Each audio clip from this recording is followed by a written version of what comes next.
इस पूरे मंजरनामे पे बात करेंगे उस कंपनी के ओहदेदार से जिस कंपनी ने ये तेल अमेरिका से मंगवाया। एक प्राइवेट कंपनी सिनर्जिको लिमिटेड जो ऑयल रिफाइनरी की एक कंपनी है जो पाकिस्तान के अंदर काम करती है, जो इससे पहले मुत्तहिदा अरब अमारात या खलीजी ममालिक से तेल मंगवाया करती थी, इसने अब रुख किया और अमेरिका से तेल मंगवाया। सरकारी सतह पे नहीं है, ये एक प्राइवेट कंपनी है जिसने ये तेल मंगवाया है, लेकिन सरकारी सतह पे और सिफारती सतह पे इसके क्या असरात पड़ेंगे और यहाँ से तेल मंगवाने की ज़रूरत क्यों पेश आई, इसी बारे में बात करेंगे। हमें ज्वाइन किया है सिनर्जिको के वाइस चेयरमैन उसामा कुरैशी साहब ने। कुरैशी साहब, बहुत शुक्रिया आपके वक्त का। कुरैशी साहब, मेरा पहला सवाल ये है कि क्या अमेरिका से खाम तेल की दरामद जो है ये पाकिस्तान की तवानाई पॉलिसी में खुद मुख्तारी का इशारा है या बैरूनी दबाव के तहत ये इख्तियार किया गया फैसला है, या कुली तौर पे ये जिन्होंने मंगवाया उनका फैसला है, या फिर इसमें हुकूमती फैसला शामिल?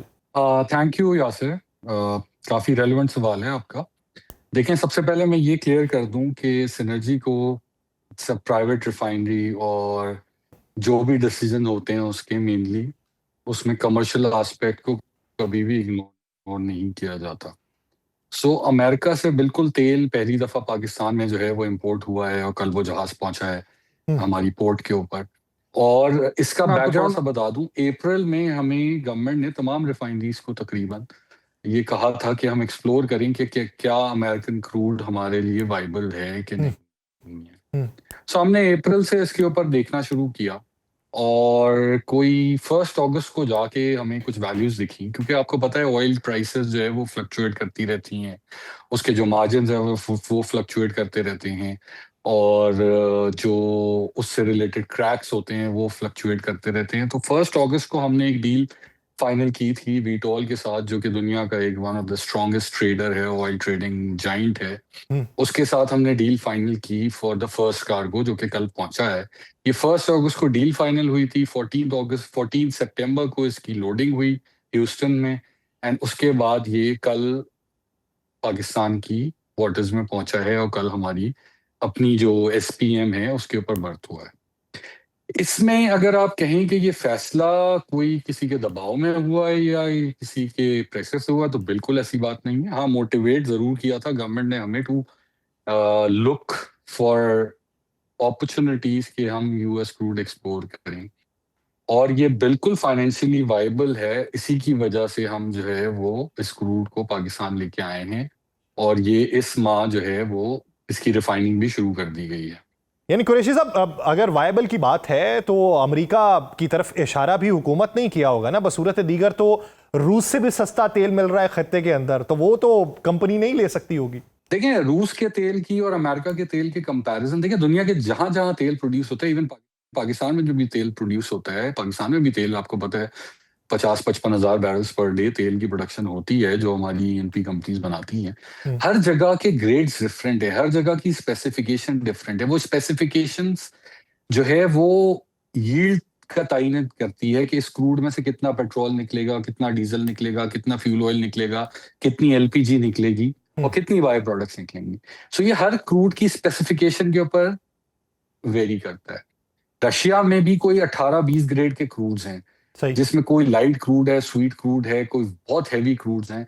पाकिस्तान में वो क्रूड पसंद नहीं किया जाता रिफाइनरीज जो कि जिसमें फ्यूल ऑयल ज्यादा होता है और जिसमें सल्फर कंटेंट ज्यादा होता है। पाकिस्तान में रिफाइनरीज लो सल्फर क्रूड और स्वीटर क्रूड्स, या लो सल्फर क्रूड को स्वीटर क्रूड्स कहते हैं, और लाइटर क्रूड्स का मतलब जिसमें फ्यूल ऑयल कम होता है और बाकी लाइट एंड प्रोडक्ट ज्यादा होती है, पेट्रोल और डीजल की प्रोडक्शन ज्यादा होती है, जिसमें इस तरह से इसकी वायबिलिटी कैलकुलेट होती है। हमने जो डिसीजन लिया वो बेस्ड ऑन द वायबिलिटी लिया कि इस वक्त अरब ग्रेड्स के प्रीमियम्स काफी हाई हैं पिछले, अगर आप अगले चंद माह की बात करें, क्योंकि ये सब फ्यूचर में बुकिंग, मतलब इसकी एडवांस में बुकिंग होती है, एंड इसकी जो प्राइसिंग है वो उसी पर्टिकुलर मंथ की प्राइसिंग से लिंक्ड होती है। हम तो कम से कम उसी पर्टिकुलर मंथ की प्राइस में हेज करते हैं जिस महीने में वो डिलीवरी होती है, so that there is no price loss. तो इसलिए अभी अरब ग्रेड्स की प्रीमियम्स काफी हाई हैं, इस वजह से US ग्रेड इस वक्त वायबल है। अच्छा कुरैशी साहब, पहले तो ये बताइए कि अरब जो लाइट है उसकी प्राइसेस हाई क्यों हैं? दूसरा ये कि आप ये देखिए कि आपके करीब ममालिक पड़ते हैं। एक आम फहम अगर बात है कि करीब से कोई चीज़ लेनी है तो उस पर पेट्रोल कम लगेगा, अखराजात कम लगेंगे। अब एक लंबा फासला, फिर लंबा वक्त और फिर फ्रेट चार्जेस ज्यादा, तो इसको कंपैरिजन अगर किया जाए तो फिर उसका तनासुब किस तरीके से कम निकला? मैं आपको बताता हूँ उसमें। देखिए, जो WTI क्रूड है या यूएस क्रूड जो हैं, वो जनरली दुबई बेस्ड क्रूड से, जो यूएई मतलब हमारे यहाँ बेंचमार्किंग होती है प्लैट्स की, which is mainly on Dubai rates जो कहलाती है। सो वो जनरली $4 से $5 सस्ता होता है। अच्छा। अच्छा, आपने जो बिल्कुल आपकी बात बिल्कुल लॉजिकल क्वेश्चन है कि इतनी दूर से लाने में जो कॉस्ट है वर्सेस करीब से लाने की कॉस्ट में फर्क होगा। देखिए जी, लैंडेड कॉस्ट देखी जाती है जो जीआरएम कैलकुलेशन के अंदर, कि आपके मुल्क में पहुंच के वो क्रूड कितने का पड़ रहा है उसमें फ्रेट ऐड करने के बाद। ये एडवांटेज सिर्फ हमें है बिकॉज हमारी अपनी एसबीएम है, तो हम बड़े जहाज ला सकते हैं जो 1 मिलियन बैरल और 1.2 मिलियन बैरल तक भी जा सकता है, जिसकी वजह से फ्रेट इकोनॉमिक्स हमारे लिए बेटर होती हैं। जब आप छोटा जहाज लाते हैं, और जो कराची में बाकी जो 2 पोर्ट्स मौजूद हैं, उसके ऊपर जहाज फुल लोडेड एफ्रामैक्स भी नहीं आ सकता है। एफ्रामैक्स जहाज होता है जिसमें 7-7.5 लाख बैरल क्रूड आता है, वो भी फुल लोड पे नहीं आ पाता। ठीक। ये जो जहाज हम लेके आए तकरीबन 1.1 मिलियन बैरल्स की इसकी कैपेसिटी है, और जाहिर सी बात है इसका फ्रेट बेटर होता है। सो जो डेल्टा है, जो delta between UAE grades and WTI grade है, वो आपको लैंडेड कॉस्ट में when you calculate the gross refining margin, it is slightly better. कोई बहुत मेजर फर्क नहीं है, but slightly better than Arab grades. आपने अरब ग्रेड्स की बात की कि अरब ग्रेड्स क्रूड आजकल प्रीमियम क्यों बढ़े हुए हैं। देखिए, ये ऑयल की डायनामिक्स तो बहुत ही तेजी से चेंज होती है, ग्लोबल पॉलिटिक्स से भी इसका ताल्लुक होता है, सारा कुछ होता है। जो आपने बिटवीन रशिया के क्रूड की बात की कि रशियन क्रूड जो कि हमारे पड़ोसी मुल्क में बहुत खरीदा जा रहा था, सो अभी विद इंटरनेशनल सिनेरियो में उन्होंने कुछ खरीदना कम किया है और उन्होंने अरब ग्रेड्स खरीदना ज्यादा किए हैं। तो जाहिर सी बात है, जब डिमांड बढ़ती है तो उसकी प्रीमियम बढ़ता है, उसकी प्राइस बढ़ती है। So landed cost wise it is right now, और जो हमने जो कार्गोस बुक किए हैं अभी 1 अक्टूबर में, जो अभी पहुंचा है कल, और जो आगे नवंबर में आना है, और फिर जो जनवरी में आना है, उसकी लैंडेड प्राइस जो है वो अरब ग्रेड्स के मुकाबले में ग्रॉस रिफाइनिंग। अच्छा, चलें इसी नुक्ते के ऊपर अगर आ जाएं कुरैशी साहब, तो एक चीज़ क्लियर करें। यानी आप ये कहते हैं कि 5 लाख बैरल दूसरी कंपनीज मंगवा सकती हैं, ज़्यादा से ज़्यादा 7-7.5 लाख बैरल आता है, लेकिन वो भी अपनी फुल कैपेसिटी से नहीं आ सकता, और आपको एडवांटेज ये है कि 1 मिलियन बैरल जो है वो आपके वहाँ पे लैंड हो सकता है। अब क्या ये कहा जा सकता है कि आपकी कंपनी के अलावा कोई और कंपनी, प्राइवेट कोई और कंपनी, उसको ये सौदा सूदमंद नहीं होगा, और मुस्तकबिल में अगर इसी बुनियाद के ऊपर ही फैसला किया जाए कि वहां से बड़ी तादाद में मंगवाया जाए तो रेट कंपैरिजन जो है वो बेहतर हो सकता है, तो वो सिर्फ आप ही की कंपनी के थ्रू होगा? देखिए, मैं ये नहीं कह सकता कि किसी को और को वाइबल नहीं हो। There are ways of bringing it, कि वो बड़ा जहाज ला के बाद में छोटे जहाज पे करके ला सकते हैं। तो I can't comment on that, हर किसी का अपना अपना मॉडल होता है to look at things. But हमें भी अगर देखें, ऑयल मार्केट डायनामिक्स बहुत तेजी से चेंज होती हैं। अगर आगे जाके प्राइसिंग, वी नेवर नो कि आगे जाके जो अरब ग्रेड्स हैं वो सस्ते हो जाएं, WTI महंगा हो जाए, you can't predict that. So basically it has to be like constant variable. आपने बात की यूएस ग्रेड की, हम अभी दिसंबर के अंदर हमने बुक किया है कार्गो जो कि नाइजीरिया से आएगा अभी, बल्कि एक और रिफाइनरी है, सरकारी रिफाइनरी है, उन्होंने भी वो क्रूड का ग्रेड अफ्रीका से मंगाया है। सो ये तो ओवरऑल लैंडेड कॉस्ट, और again it is all about GRM, के जीआरएम पॉजिटिव कितना हो रहा है in comparison to the Arab grades. और एक तरह से ये पाकिस्तान के लिए भी अच्छा है कि आपके पास डिपेंडेंसी ऑन वन रीजन नहीं है। यू आर लुकिंग एट, और दुनिया में हर जगह बड़े ममालिक कोई एक रीजन के ऊपर डिपेंडेंट नहीं होते। हमारे पड़ोसी मुल्क की भी बात करते हैं, वो दुनिया में हर जगह से क्रूड लेते हैं, और ये तो बल्कि एक हेल्दी साइन है फॉर द सेक्टर। अच्छा कुरैशी साहब, ये बताएं कि अगर इस पे कुछ फ़र्क है और ये सस्ता पड़ा है, मुस्तकबिल में भी अगर इसी तरीके के फैसले किए जाते हैं, इसका फ़ायदा क्या होगा? बुनियादी तौर पे कंपनी को फ़ायदा तो है कि चलें आपको सस्ता पड़ा, मुल्क को फ़ायदा क्या इसका होगा, या फिर आम कंज्यूमर जो है क्या उस तक भी ये फ़ायदा मुंतकिल होगा, या फिर इसे हम सिफारती तौर के ऊपर कहें कि हमारे डिप्लोमेटिक टाइज अमेरिका से बेहतर हो जाएंगे, इस बुनियाद के ऊपर एक कंपनी का भी फ़ायदा है, एक सिफारती सतह पे भी फ़ायदा है?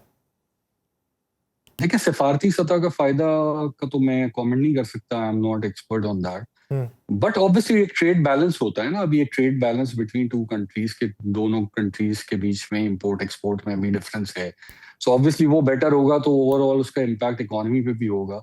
आई एम श्योर जो हम कंट्रीब्यूट कर सकते हैं, तकरीबन अभी तक हम $200 मिलियन वर्थ के कार्गोज जो है वो बुक कर चुके हैं, सो उसका एक इम्पैक्ट हमारे जो एक्सपोर्ट सेक्टर है उसको आएगा, आई एम श्योर उसको आएगा।